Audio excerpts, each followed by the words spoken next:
Ashley Blaker is an internationally acclaimed comedian who has appeared on TV and radio around the world.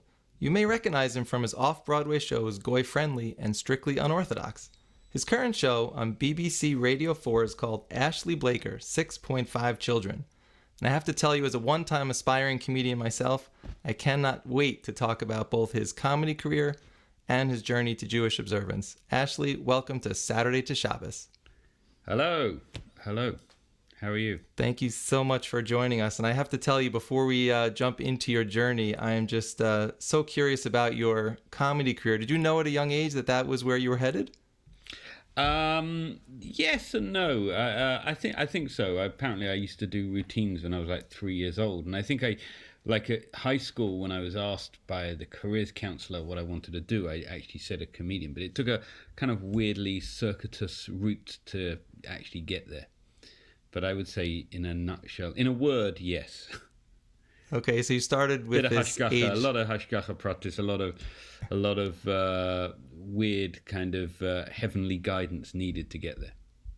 All right, and I look forward to unraveling how this all worked in the comedy career. Let's go back to, you mentioned age 3. What was your perspective and your family life in terms of Judaism at that point while you were being raised? We had a very, in the UK, traditional kind of background. I've done a lot of interviews over the years where people, particularly in the United States, where people have identified me as a Baal Teshuvah. For those who don't know what that means, somebody who becomes observant later in life. And I've done interviews with, people from the big papers and magazines like Mishpacha and things like that. And when I've described my upbringing, they've said, "You're not a Baal Teshuvah. That's not a Baal Teshuvah at all. Baal Teshuvah, like in an American context, is someone who grows up doing nothing, not even knowing there's such a thing as Shabbos, not keeping kosher, not doing anything." And we did that. I went to shul every week growing up. I didn't ever eat non-kosher meat. We had what in the UK is a very traditional upbringing. I think that kind of Judaism doesn't really exist in the United States, at least anymore. So for me, Shabbos was a time to go to shul in the morning, see friends, have lunch, then turn on the TV, go out, maybe go shopping, see my grandparents and stuff. But I know the great thing was, when I did become more observant later in life, I had a very good grounding. I think some people become more orthodox, more interested. They have to learn Aleph Beis. They have to learn how to read Hebrew and whatever. Within a few weeks of becoming more observant, I was leading the prayers, davening from the Amud. I could lane. I was a decent Balkara. So kind of weird that I could do that.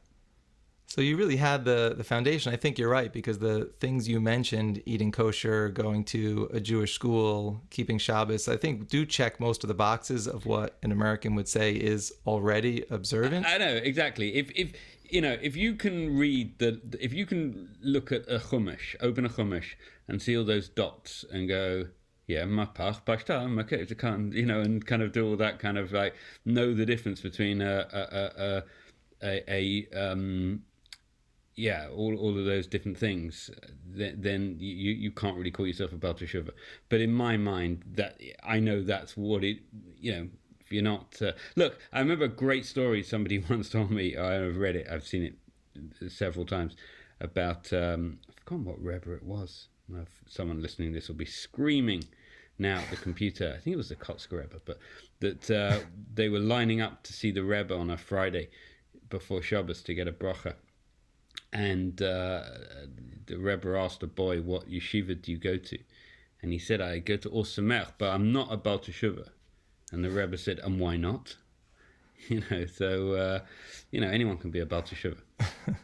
But you then said, as you got a little bit older, maybe the university years or afterwards, that you became more observant. So what does that mean to you compared to what you were doing as a child? What were some of the additional things? We didn't, as I say, that's in the UK, and I know in South Africa, and I've been all over the world performing, so I've seen and I've stayed with lots of different Jews and been to lots of different communities in South Africa and Australia, and there's also a few places in Canada I've been to where there is that more traditional Judaism. People do it is like the done. Actually, I think South Africa even more than the UK.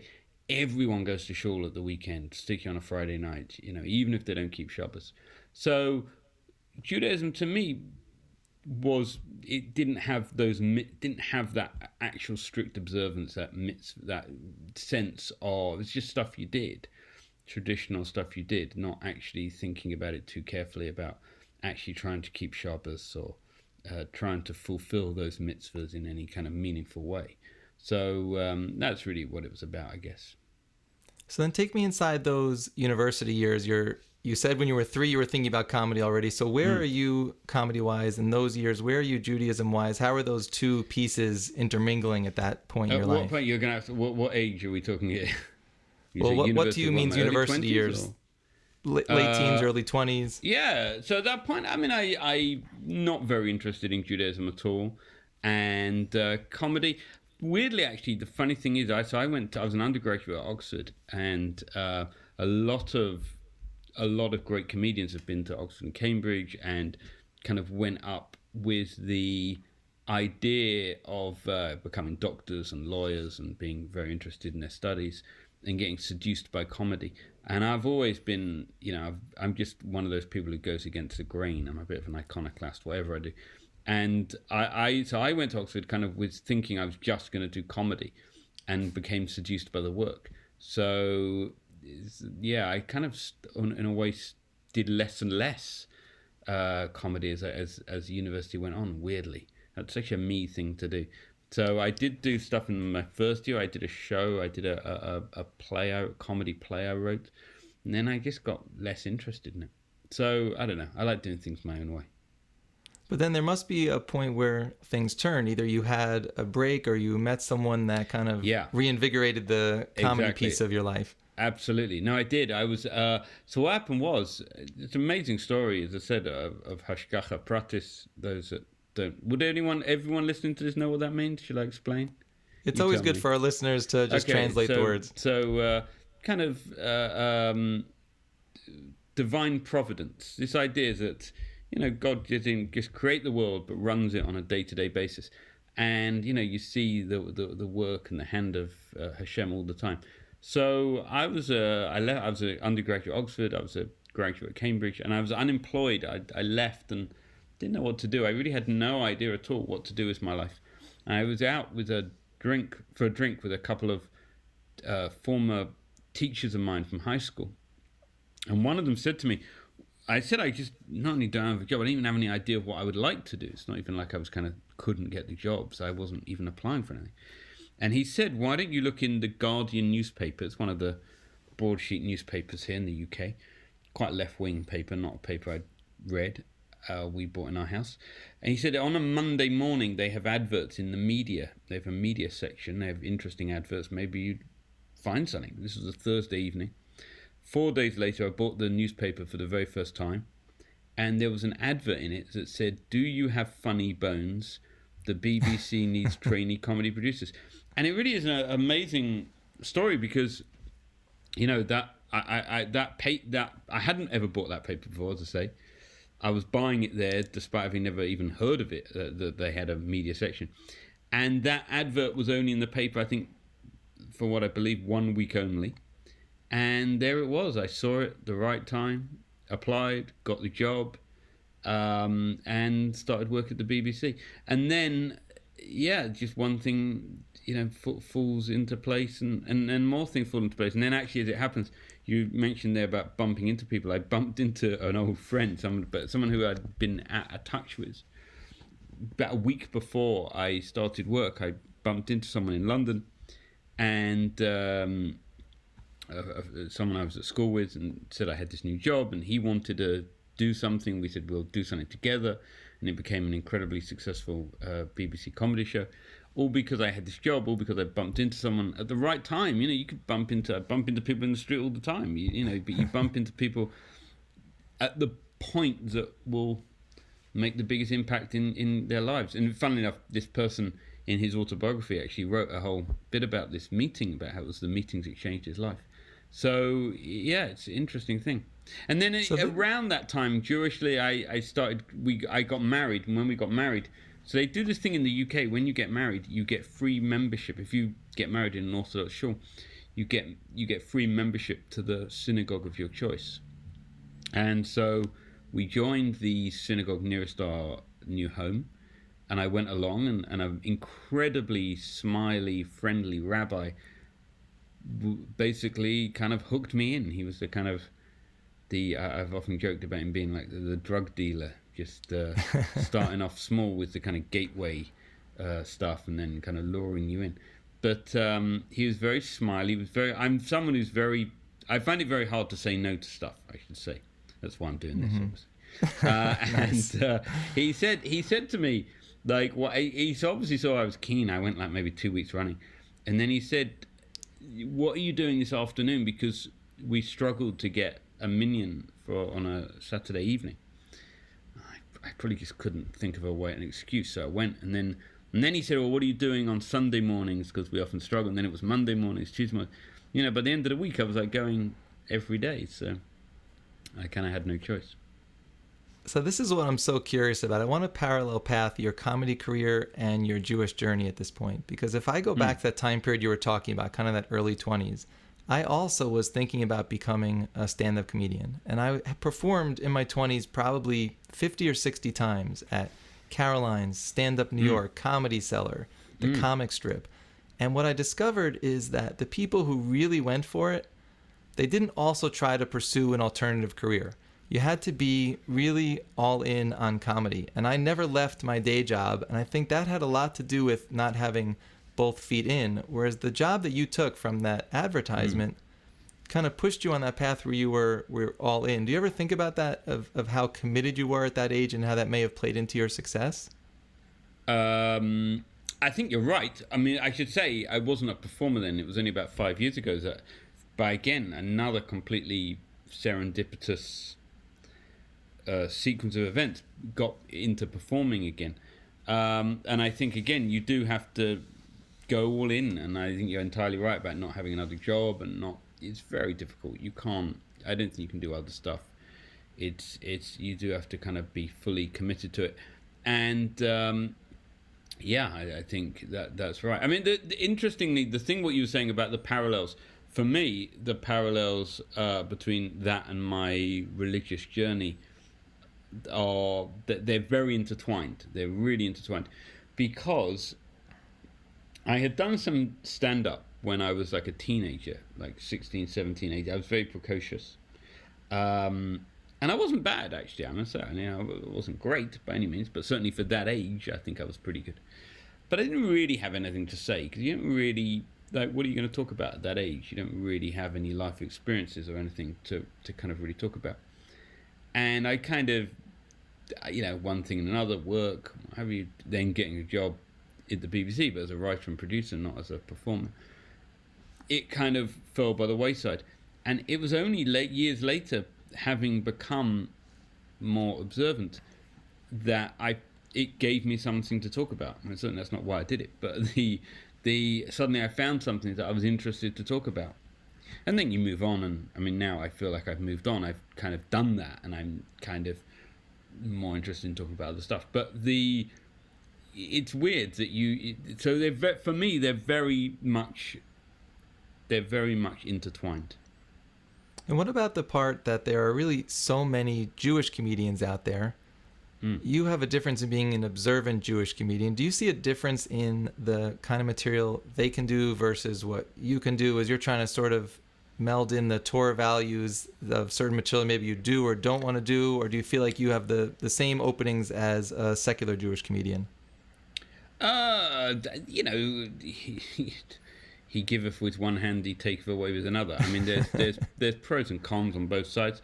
There's a huge range of materials that I can do that someone who isn't observant or doesn't have any great knowledge can't do. Admittedly, for a certain audience. I mean, that's the downside. I've done material on, every aspect of Orthodox Jewish life, and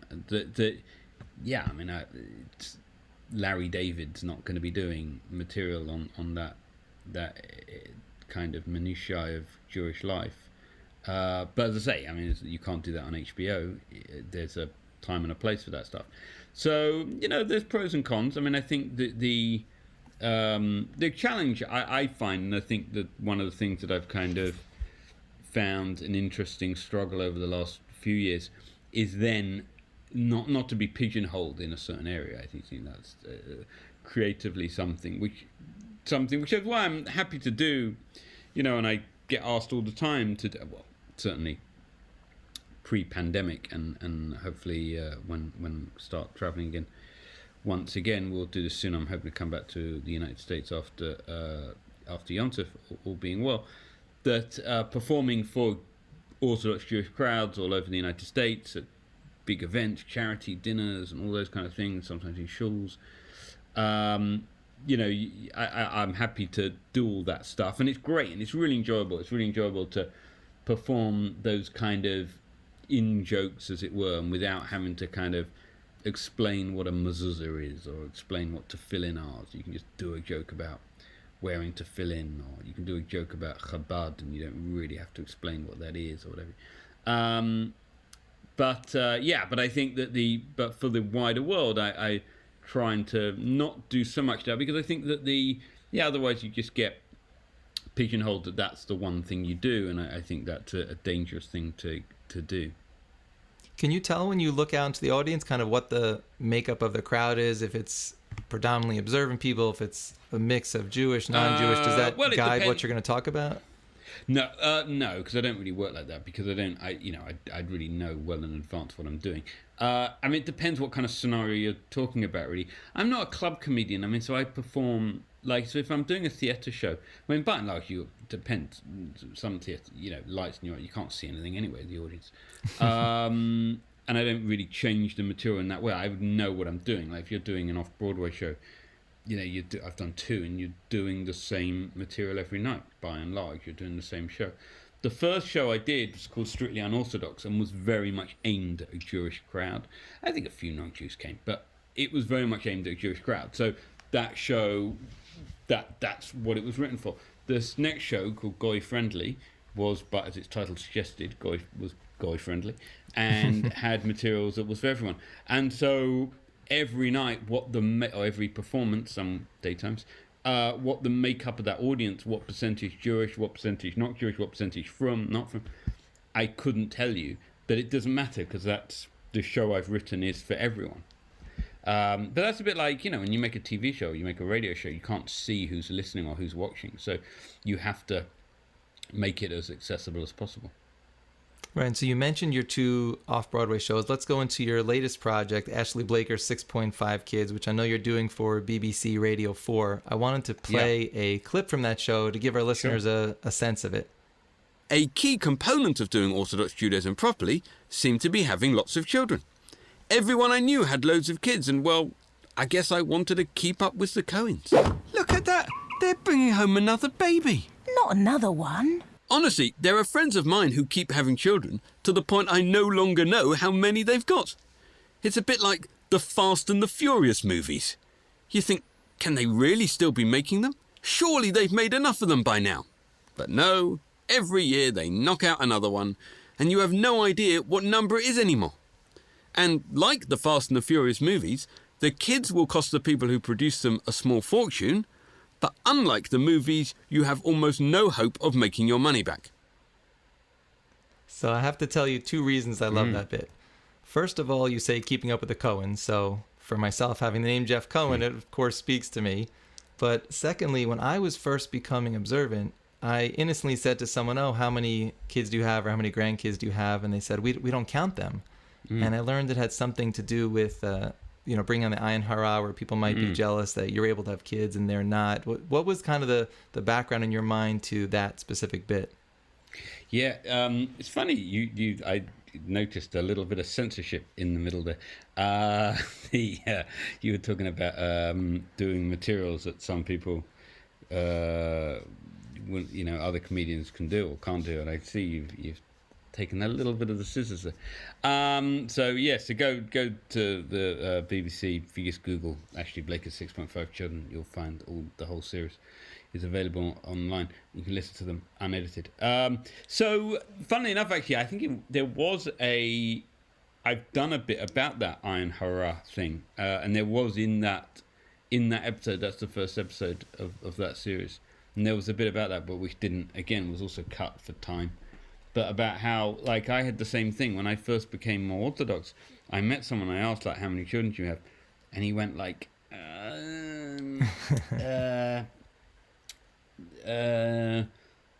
more than a basketball team, but fewer than a baseball team. That's a big range.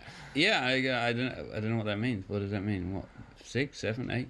You know, and he was, I can't tell you. So yeah, it's funny. I now do this myself. If anyone at my synagogue asks how many children we have, I would say more than the Gospels, but fewer than the disciples. They've got no idea. So and they're afraid to ask a follow-up question. Yeah, exactly. They have no idea.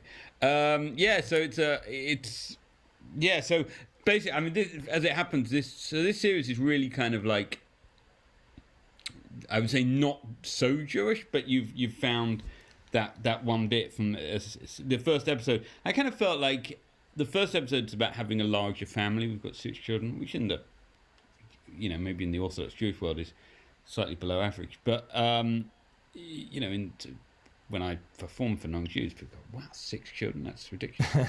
So I felt like I needed to explain why we had so many children. So yes, that's about giving a bit of context about living in a community where people just seem to be having children the whole time. So I felt like, it kind of puts a weird sense of pressure on you. For sure. I'm talking today with comedian Ashley Blaker. So let's play one more clip from the show. Sure. And I think those of us who've gone through coronavirus and have had dealt with our children being home and having to be more involved in schooling than normal will certainly relate to this clip. It was time to get to grips with the curriculum. Okay, look, I think I've got it. From 9 to 10, Netflix. 10 to 11, Amazon Prime. 11 to 1, Disney Plus. Then you can have an hour for lunch. While watching TikTok. It's your time. Do what you like. Back at 1:30 for an hour of Amazon Prime, and then end the day with another hour of Netflix. Sound okay? Do you think we could also do some history and geography?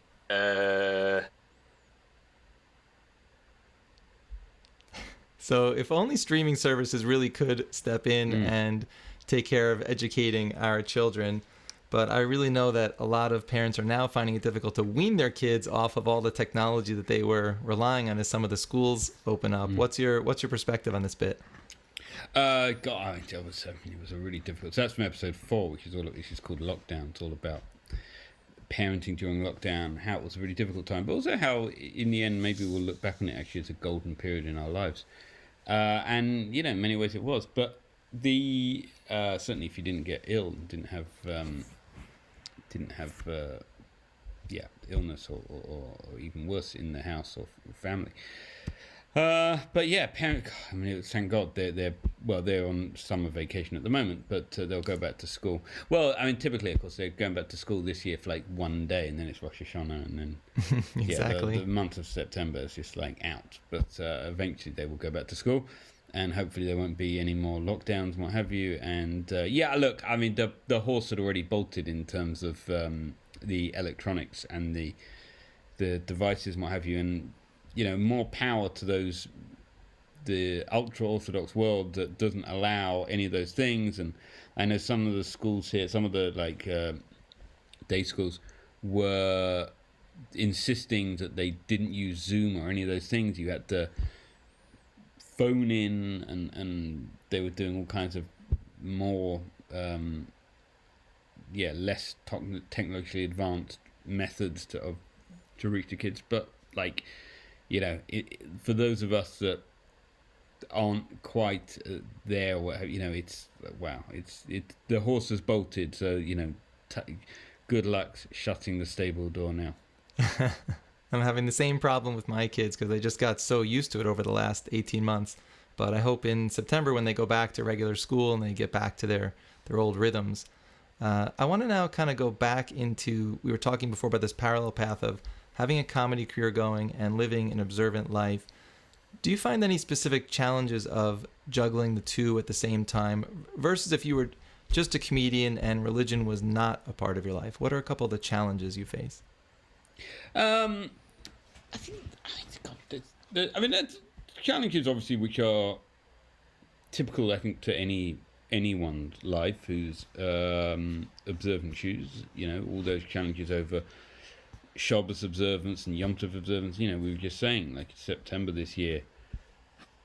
It's a particularly disruptive holiday season this year. Some years, obviously, Yom and Tovim fall the weekends, Shabbos and Sunday and what have you.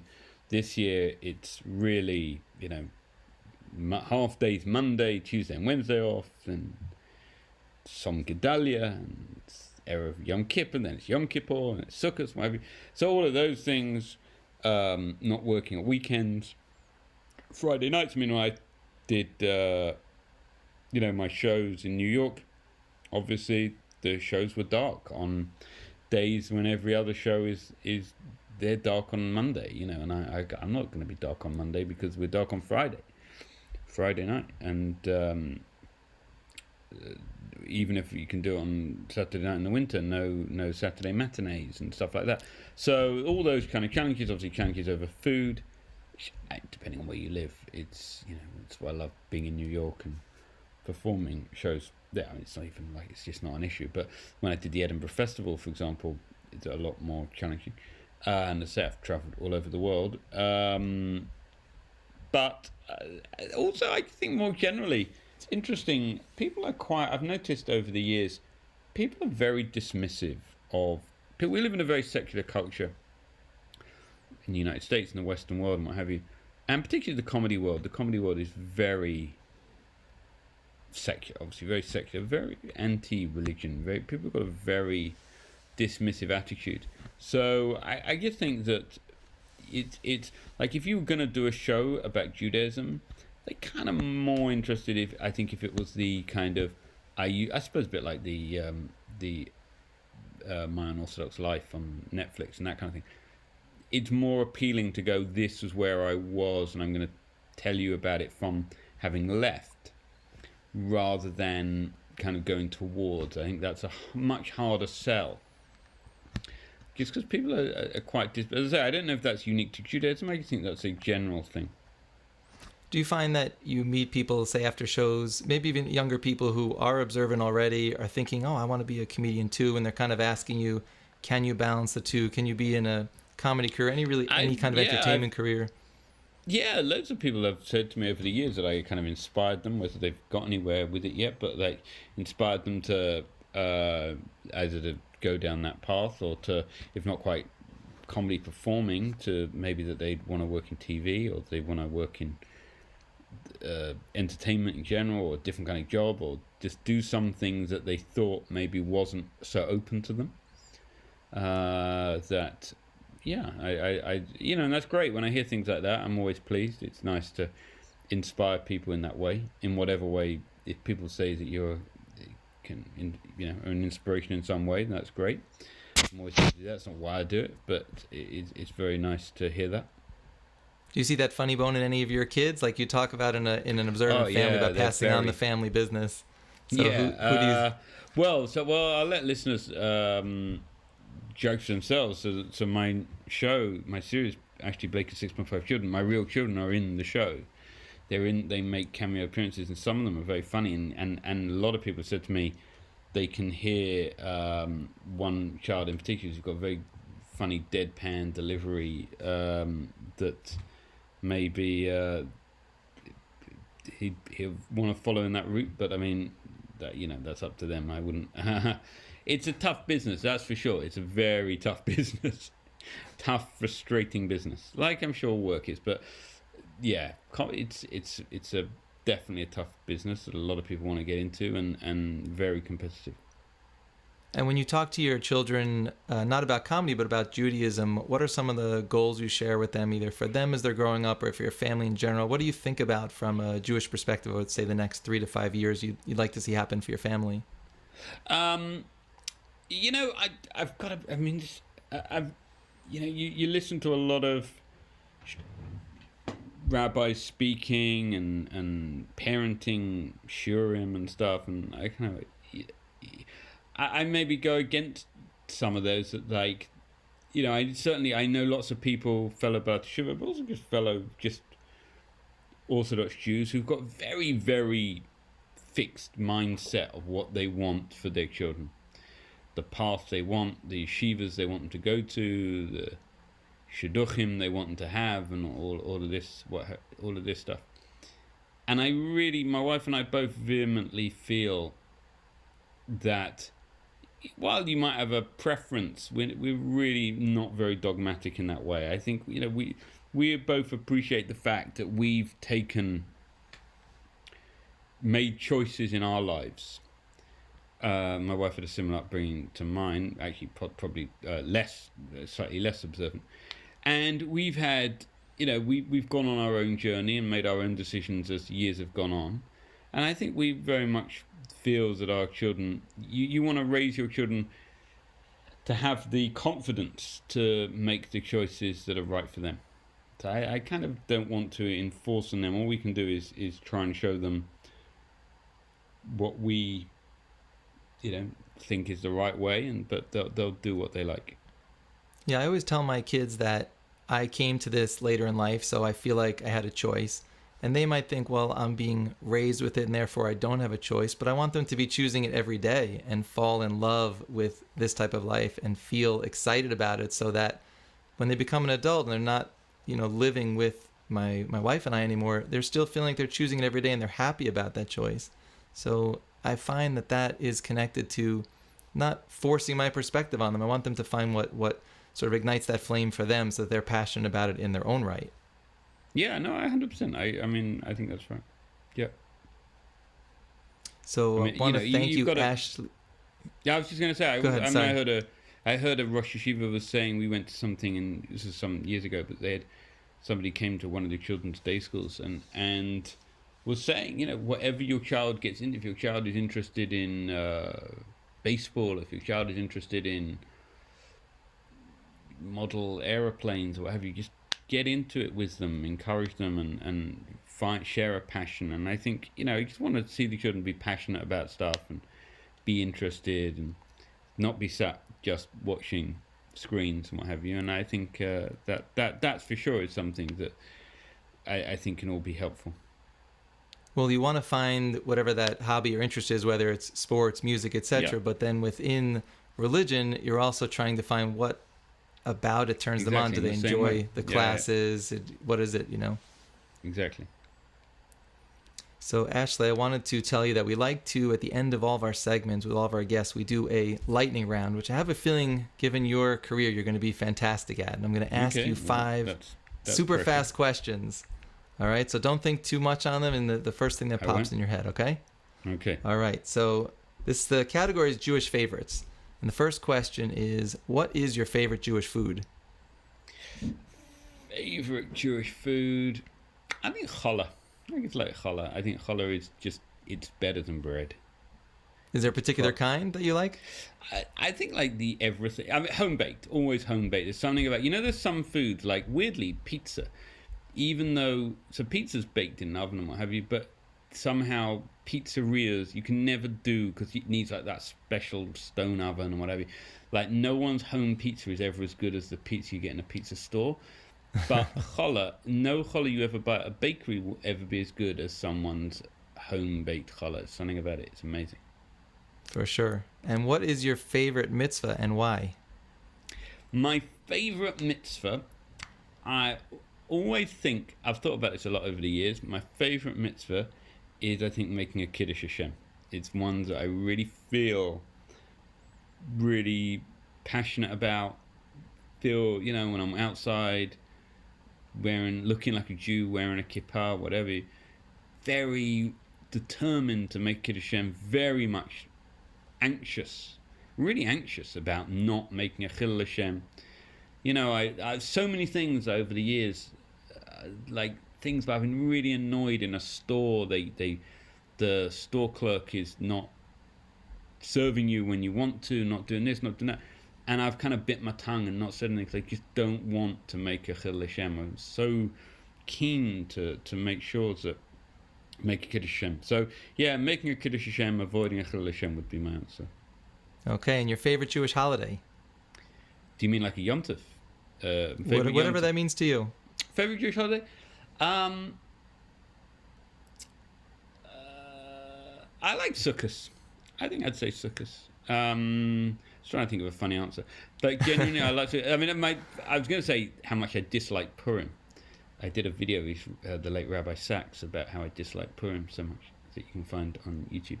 But Sukkot I really like. I've got a lovely sukkah.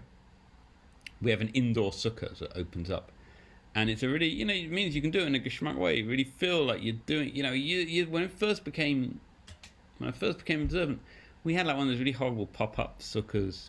Mm-hmm. And in the UK it's cold and dark and wet and you just really feel like this isn't good. I'm not enjoying this. Isn't Yom Tov Day. And then I really enjoy sukkahs. It's got a lot of it's got the Arba Minim. It's got everything you want out of a Yom Tov. But you're not having. It's got 8 days. It's got Chol HaMoed. You can go trips, but it doesn't have some of the restrictions of Pesach. You have restrictions that you've got to be in the sukkah, but we're lucky that they'll have things where they have like sukkahs and you can go and eat and what have you. So I'm going to say sukkahs. Fair enough. And what is your favorite Hebrew or Yiddish expression? And can you translate it for our listeners? Favorite expression? Oy, oy, oy. You just said one. No, I know. Oy, oy, oy. Oy, face me. Favorite Jewish expression. Now that I would actually need a little bit of time to think, and I wish I could come up with something straight off the top of my head that, is better than, oi oi oi. I don't know. Tell me one that someone has said before then, and this might spark something. Well, pretty close. What's we'll say yours? like evolved. What's your favorite though? If you. Well, I will tell you that my first day of Hebrew school, they were calling on the kids, and each kid was saying "Ich bin do," and I had no idea what that meant. And apparently means like I am here, and it's a way of just announcing that you're part of the class. And so my friend was panicking so much when his turn came up. His name was Michael. That when the teacher called on him and he didn't know the phrase, he just said Michael. And he thought he would get away with it. And that's how he learned that Ich bin do meant I am here. So that's always been a favorite of mine. Right. I think I'm trying to think of, like, I really like, I'm one of those people who, like there's that thing about speaking Yeshivish. People, like, speak Yeshivish. They speak in a kind of weird mix of kind of English, Hebrew, but Aramaic, and because you've learned, like, I don't speak Ivrit, but I've learned a lot of Shas. I've learned through Daf Yomi twice, and that so you pick up all these phrases and what have you that you just spring. So I'll love sometimes sit among non-Jews. We'd be in a script meeting, and there's enough gemina here between these two. You're saying Madoch if you can't make a joke about that. Madoch if you can't use the F word. Kal v'chomer zicher, you can't use the C word. It's like you just spend, and people have no idea what I'm talking about. So those are all the things that I like, because they kind of know there's no other, like, it's not so much a phrase or like a word or something. Like it's these conceptual ideas. Like for anyone who doesn't know what I'm talking about, you have to Google it. Kal v'chomer. It's like if you can't, if X is something, then Y definitely not. It's these kind of things are just this kind of Talmudic reasoning and all these kind of those are the things that I love. I love all that, and as I say, in a completely not affected way, those things just come up in conversation. It's a bit like those very yeshivish from speak that people, instead of saying at, they'll say by. They'll go like, I'm eating by the Cohens today. We're eating by the and all of that. I love that. I love hearing those things. I love the fact this is again another really Jewish expression of a word that you only hear in the Jewish world. I was taking home like a year ago or so, 2 years ago. I was doing like a school carpool, and I was taking home some kid, and like a 10-year-old kid, and I put on a CD, like a MP3 or whatever in the car, and he says to me, "Oh, do you have the new Shweki tape?" And I thought, wow, like this tapes haven't been around, haven't been made in this kid's lifetime. But only in the frum world would somebody call like an album a tape. And I think so. Things like that. Those are the kind of that frum language that I really kind of, that's the kind of language I associate with the Jewish world much more than any oy vavoy or anything like that. Fair enough. Or you anything that you're kind of likely ideas. to hear in a kind of like, that you're going to hear it when they portray Jews on TV in this very kind of stereotypical way. It's not that. It's those nuances of all that kind of, we're eating by the Cohens and all of that kind of stuff. That's what I love. Very good, RK. Last lightning round question. They won't be What lightning is your- when I speak. That's the trouble. I yap on. We'll take care of that in the editing. Yeah. Okay, so what is your favorite site to visit in Israel besides the Kotel? Oh, yeah. I've done a couple of Israel tours in recent years. I haven't spent as much time in Israel as I should have done, and so I've done 2 tours, 2 different shows.